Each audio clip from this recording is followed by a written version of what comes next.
რამ შეიძლება გამოიწვიოს ასეთი აღფრთოვანება, ემოციები? რას შეუძლია ადამიანები მიიყვანოს ამ მდგომარეობამდე? შეკრას ისინი ერთ მუნდთან. რაგბი ყველას აერთიანებს, მოთამაშეებს და გულშემატკივრებს. თუ წლების წინ ამ სპორტის სახეობით ბევრი არ ინტერესდებოდა, დღეს უკვე რაგბი უფრო და უფრო პოპულარული ხდება. არსებობს ინფორმაცია, რომ 1919 წელს თბილისში დამოუკიდებლობის წლისთავის ზეიმზე ვაკის პარკში რაგბის საჩვენებელი მატჩი შედგა. ასეთი მატჩები რამდენჯერმე ჩატარდა 20-იან, 30-იან და 40-იან წლებშიც. მაგრამ საქართველოში რაგბის დასაწყისად 1959 წლის 15 ოქტომბერი ითვლება. როცა საფრანგეთიდან, მარსელიდან ჯერ ერევანში, იქიდან კი თბილისში გადმოსულმა ჟაკ ასპეკიანმა პოლიტექნიკური ინსტიტუტის მის მიერ შეკრებილ გუნდს პირველი ვარჯიში ჩაუტარა. მალე შეიქმნა კიდევ ორი გუნდი: სასოფლო-სამეურნეო ინსტიტუტის და სამკერვალო ფაბრიკა ისნის. ამ სამმა გუნდმა 60-იანი წლების დასაწყისში თბილისის პირველი ჩემპიონატი მოაწყო. ასპეკიანი 1964 წელს საფრანგეთში დაბრუნდა. მის მიერ დანერგილი რაგბი კი სულ უფრო პოპულარული ხდებოდა. თამაშს მაშინ რეგბის უწოდებდნენ. 1966 წელს გამართულ პირველ საკავშირო ჩემპიონატში თბილისის დინამო მეორე ადგილზე გავიდა. რამდენჯერმე დაიკავა საპრიზო ადგილები თბილისის ლოკომოტივმაც.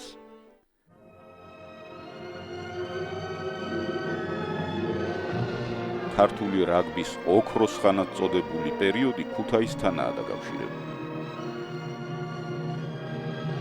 დღეს ვისაუბრებთ ერთ-ერთი დიდი ისტორიის მქონე გუნდზე.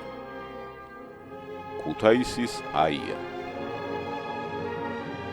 ქუთაისში რაგბის პირველი გუნდი დინამო 1966 წელს დაარსდა. ერთი წლის შემდეგ გუნდის მეურვეობა ქუთაისის სახუმშენებელმა კომბინატმა აიღო და გუნდს სახუმშენი ეწოდა. რაგბის ისტორია ქუთაისში იწყება 66 წლიდან, 1966 წლიდან, როდესაც ქუთაისში ჩამოვიდა ვეტერანი რაგბისტი გოგი ყუფარაძე. ჩამოვიდა ეს ადამიანი იმის გულისთვის, რომ ქუთაისში დაენერგა რაგბის სახეობა და ცხოვრობდა სასტუმრო თბილისში. ქუთაისში ჩამოსულმა გოგი ყუფარაძემ გადაწყვიტა შეეკრიბა ახალგაზრდები, რომლებსაც შესთავაზა დაინტერესებულიყვნენ სპორტის ახალი სახეობით და წვრთნებში მიეღოთ მონაწილეობა. შეიკრიბნენ ბიჭებიც და დაიწყეს ინტენსიური ვარჯიშები, რის შედეგადაც მათ წარმატებებს მიაღწიეს. და დავიწყეთ ვარჯიში ახლა, სტადიონზე არ გვიშოვდნენ, დინამო სტადიონზე. ერთადერთი მქონდა, რომ დინამო სტადიონზე რო შესულიყავით, მაშინ ეგ იქნება დიდი ფუფუნება და აბესალომ ჩუგოვაძე იყო მაშინ სტადიონის დირექტორი. ხო და თუ გინდა თუ აგერო ირბინათ რამდენიც გინდა და ისე მოგიტეხიათო და მოედანი არ გამიფუჭოთო რა.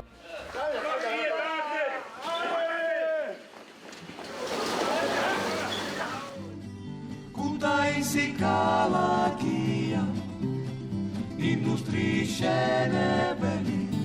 ცნობილი ამბავია, რომ ესე იგი ეგ ამბავი იცინოდნენ ბიჭები, ამის ამბავზე ყველა ქალაქში ამდენ გავიდოდით, იმიტომ ომარი მიხელთაძე ყავდა გუნდში, აუზის დირექტორი იყო, საცურაო აუზის და ყავდა ძველი გაზ არ ვიცი ახლა, კოლხოზის უზახოდნენ რა კაროჩე. ღია ის რო არის მაგა და ღია იყო თავიდან და ეს არ ეშობოდა, ესე და მივიდოდით, ახლა რო არ ყავდა, რამე ტრანსპორტი წასულიყავი სავარჯიშო და ეს მანქა და ვიყავით როგორ ვაწოვოდით ყველა მანქა და მე ვიცვასებდა. შეახტებოდა და წაყობოდა ვარჯიშზე, მაგრამ იგი არ გაჩერდებოდა, უკვე всё.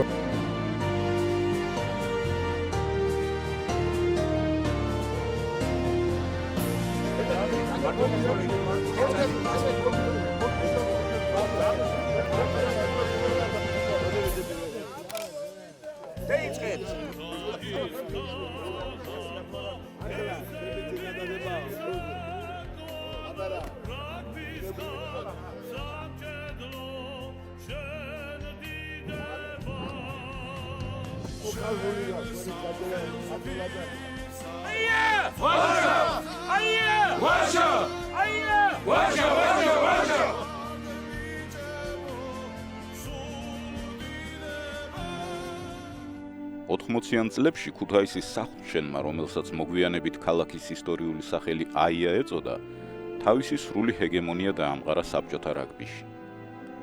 აიამ სამჯერ მოიგო საკავშირო პირველობა. თითოჯერ დაიკავა მეორე და მესამე ადგილები. ორჯერ მოიგო საკავშირო თასი. როცა თბილისში დაარსდა პირველი გუნდები 3-4 წლის მერეც დაიწყო ქუთაისში მოღვაწეობა, სახელები სულ სხვა სახელით დაიწყო, იყო პირველი გუნდი ქუთაისში იყო დინამო, სახლჩენი, ბოლო წლებით აი წარმატებები, რასაც მიაღწია 80-იან წლებში ეს იყო სახლჩენი და შემდეგ რაღაც ეტაპზე 84 წელში დაერქვა აია, რომელთაც სამჯერ გახდა საბჭოთა კავშირის ჩემპიონი, ორჯერ თასის მფლობელი, იყო მეორე ადგილი, მესამე ადგილი, იმ დროისათვის ძალიან დიდი წარმატება იყო საერთოდ ქართული კლუბისთვის, აი სათამაშო სპორტიდან. მე მგონი ყველაზე დიდი წარმატება იყო ყველა სპორტიდან, რაც ნამდვილად საამაყოა და ეს საამაყო კლუბია ნახდათ ქართული რაგბისთვის.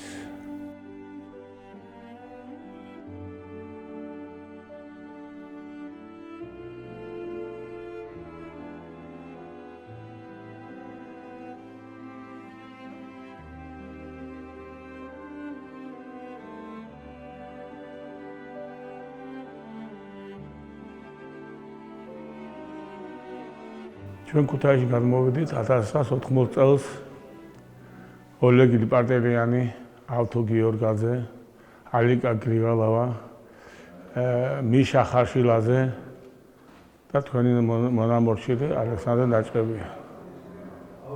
83 წელში გუნდს წინდა შაკო ქურციკიძე და საჯარო კავშირის პირველობაზე დავეუფლეთ მესამე ადგილს.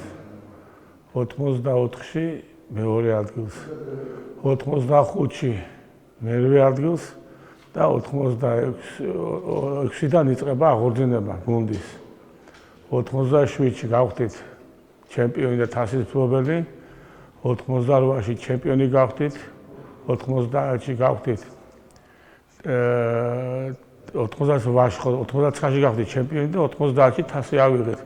მე როგორც მოგეხსენებათ, დაიშალა საბჭოთა კავშირი და მარტო თასის ამალად დავჭით. დუგლას კავთელაშვილთანაა დაკავშირებული ქუთაისის აიას დიდი წარმატებების საკავშირო პირველობებსა და თასზე. ის აიას მენეჯერი 1986 წელს გახდა. უკვე შემდეგ წელს გუნდმა დუბლი გააკეთა და საბჭოთა კავშირის ჩემპიონი და თასის მფლობელი გახდა. პირველად საქართველოს ისტორიაში შეიქმნა ეროვნული ნაკრები. 89-ში სნელები იყვნენ დუგლას კავთელაშვილი, კილასონია დავითი და ბენდიაშვილი. ამ ნაკრებიდან ქუთაისლები მონაწილეობდა ისაკაძე, ტურჯელაძე, ძაგნიძე, ოლეგი ლიპარტელიანი, ავთო გიორგაძე, თქვენი მონამორჩილი ალექსანდრე ნაჭყებია და ლოსაბერიძე მამუკა. 1999 წლის 12 სექტემბერს ქუთაისში ისტორიული მატჩი შედგა. საქართველოს ნაკრებმა ზიმბაბვეს ნაკრებს უმასპინძლა და გაიმარჯვა 16-3. საქართველოს ნაკრების შემადგენლობაში ბევრი მორაგბე იყო ქუთაისის აიადან. ნაკრებმა მოიგო და 16 ქულა შეძინა ძაგნიძემ. მერე საპასუხო მატჩისთვის მოემზადე და ჩავედით ზიმბაბვეში. იქ ჩავატარეთ 7 თამაში და 7-დან 6 თამაში მოვიგეთ. და იქიდან ესწრებოდნენ კიდევ მეზობელი ქვეყნებიდან და წარმოდგენა არ ქონდათ საქართველოში რაგბი თუ იყო განვითარებული რა. და ეს თამაშები რომ მოვიგეთ, მე ყველა მოინდომა ჩვენი დაპატიჟება. ეს იყო ერთ-ერთი უძლიერესი გუნდი რა, საქართველოს ნაკრებისა. საბჭოთა კავშირის ნაკრებს რო ვეთამაშებოდით, უგებდით ჩვენ, აი საქართველოს ნაკრები. სამწუხაროდ ბევრი გამოგვაკტა იმ ჩვენი ოქროს თაობიდან. საქართველოს დამოუკიდებლობის აღდგენის შემდეგ აია საქართველოს ჩემპიონატის ერთ-ერთი ლიდერია. შეიძლება ითქვას, რომ დაახლოებით 2007 წლიდან ახალი მექა დაიწყო ქუთაისის აიაში.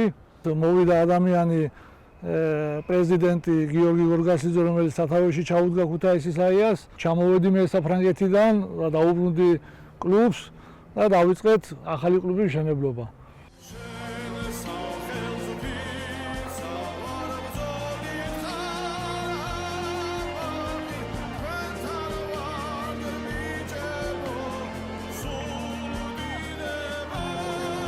ხონდა ცუდი დროც ეს 2000-ანი წლების დასაწყისი იყო, სადაც მოხდა ძალიან დიდი გადინება, აი ერთ-ერთი მაგალითად 2000 წელში ზუსტად არ მახსოვს თარიღი, მთლიანად მთელი გუნდი გადავიდა ბათუმში 30 თუ 32 კაცი.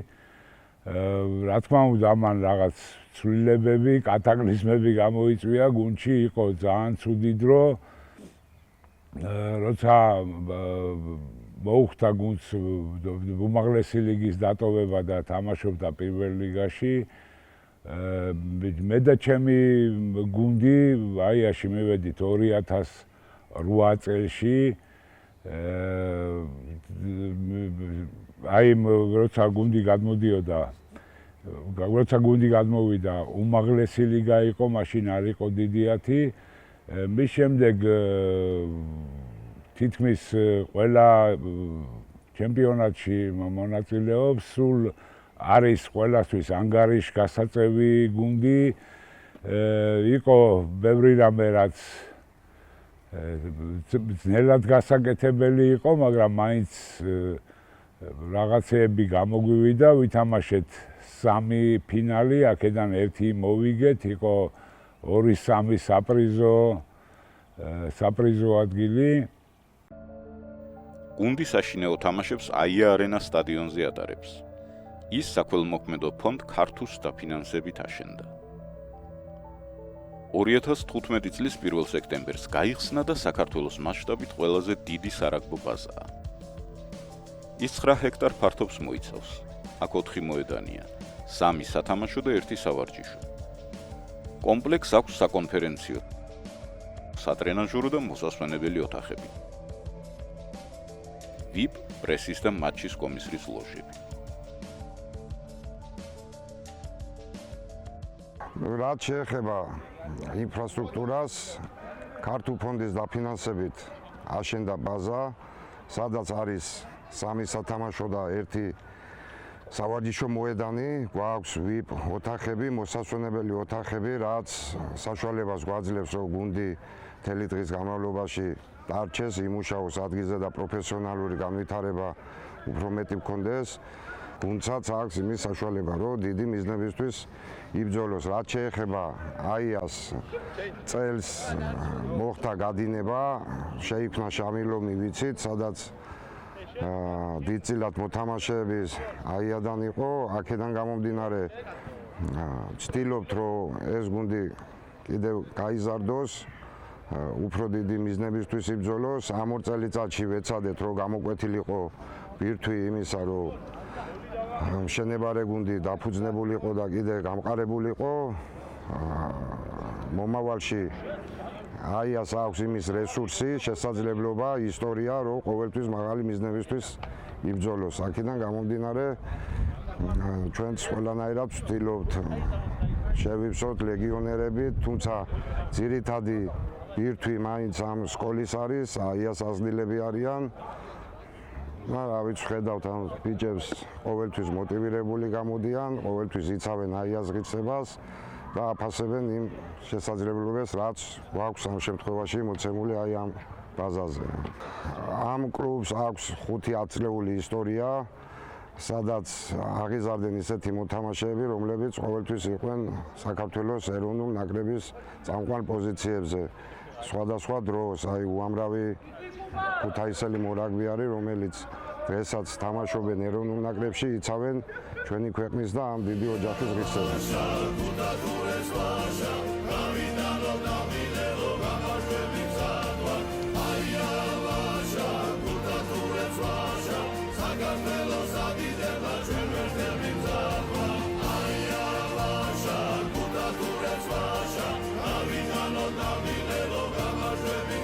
იცით ალბათ რომ აიას აქვს ძალიან დიდი სკოლა, რომელსაც ყავს ალიგა, ბელიგის ყველა საფესტივალო ასაგის გუნდები, ალიგის 2 გუნდი, ბელიგის ხანდახან 4-5 გუნდიც ყოლია. მე მგონია რომ ყველაფერი ნორმალურად მიდის იმისთვის რომ არ ჩამორჩეს ქართული რაგბის განვითარების ტემპებს და პირიქით რაღაც აქტიური მონაწილეობა მივიღოთ ამ საქმეში.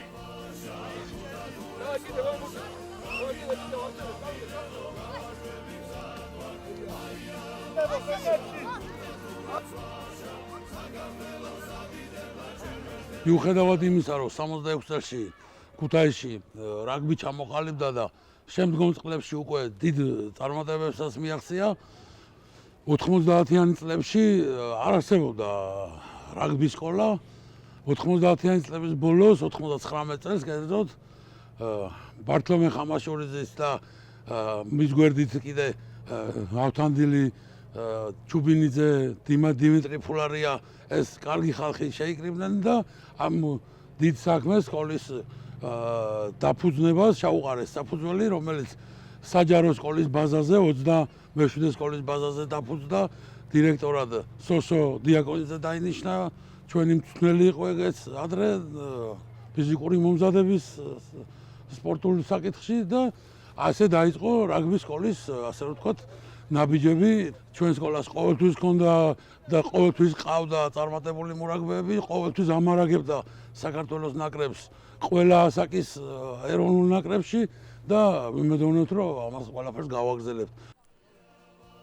ქუთაისის აიაში ქართული რაგბის მომავალი თაობის აღზრდითაც არიან დაკავებულები. გავა დრო და ამ ბავშვებიდან ბევრი ცნობილი რაგბისტი გახდება და არაერთხელ გაახარებს თავის გულშემატკივარს. როგორც არაერთხელ გაუხარებიათ იგი აიას ვეტერანებს და თანამედროვე რაგბისტებს.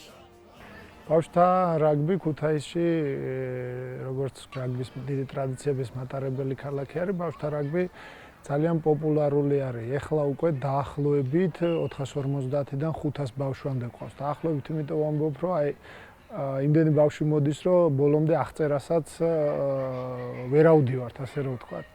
ძალიან კარგი ბავშვები არიან, ძალიან პერსპექტიული თაობა მოდის, ცოტა პანდემიის პერიოდში წვეტა მოგვცა, მაგრამ ეხლა ყველაფერი კარგად არის. ეხლა სულ რამოდენიმე დღის წინ ჩვენგან რამოდენიმე მოთამაშე მოხდა ქართველი ბარბაროსები, რო იყვნენ პრინცესას მონაკოს პრინცესას ტურნირზე წასულები და ძალიან გახარებული. ეს კიდე დამატებით მოტივაცია არის ბავშვებისთვის, რომ რაც შეიძლება მრავლად მოვიდნენ ჩვენთან. რაც შეეხება პირობებს, ქუთაისში ჩემი აზრით ერთ-ერთი საუკეთესო პირობები არის რაგბის ბავშვთა რაგბის განვითარებისათვის. გვაქვს 4 დიდი სტადიონი, გვაქვს 1 სათადარიგო სტადიონი, თავისი გასახდელებით, საშხაპეებით, მოწყობილის, გვაქვს სავარჯიშო დარბაზი, 2 ტრენაჟორების დარბაზი გვაქვს, პირობები, ასე ვთქვათ, რაგბის განვითარება თუ გინდა, ამისთვის ძალიან კარგად არის ყველაფერი რა. თავარი სურვილი, მონდომება და შრომა არის.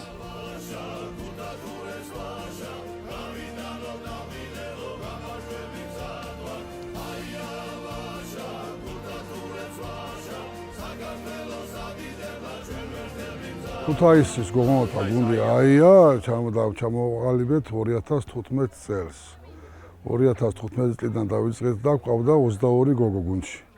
22 გოგოდან ფაქტიურად 15 მაგოგომ საქართველოს ნაკრები ითამაშა ასაკობრივშიც და ეროვნულ ნაკრებშიც ეხლაც თამაშობენ ჩვენი გოგოები, ქუთაისის გოგოები.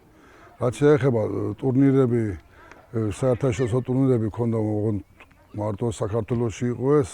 იყვნენ ჩამოსული ყაზახეთის ნაკრები, იყო ჩამოსული საბერძნეთის გუნდი, იყო ისრაელის გუნდი, იყო ჩამოსული და ქონდა ტურნირები და შედეგიანიც იყო ჩვენთვის ეს ტურნირები. არა მარტო ქუთაისათვის, მთელი საქართველოს რაგბისთვის შედეგიანი იყო ეს თამაშები ყოველთვის. პირველ რიგში ახლა სამომავლო მიზნები არის ის, რომ კიდე გავზარდო რაოდენობა გოგოები ჯერ, რაც შეიძლება მეტი გოგო რაგბში, არა მარტო ქუთაისში, საქართველოში. და სამომავლოებრივი ვისვაგ რომ რაც შეიძლება მეტი გოგო მოხდეს საქართველოს ნაკრებში.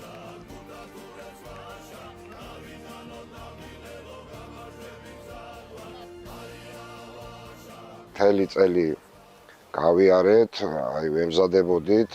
ჩვენმა გუნდმა სწორი და ბევრი ცვლილებები შეიტანა სეზონის მანძილზე.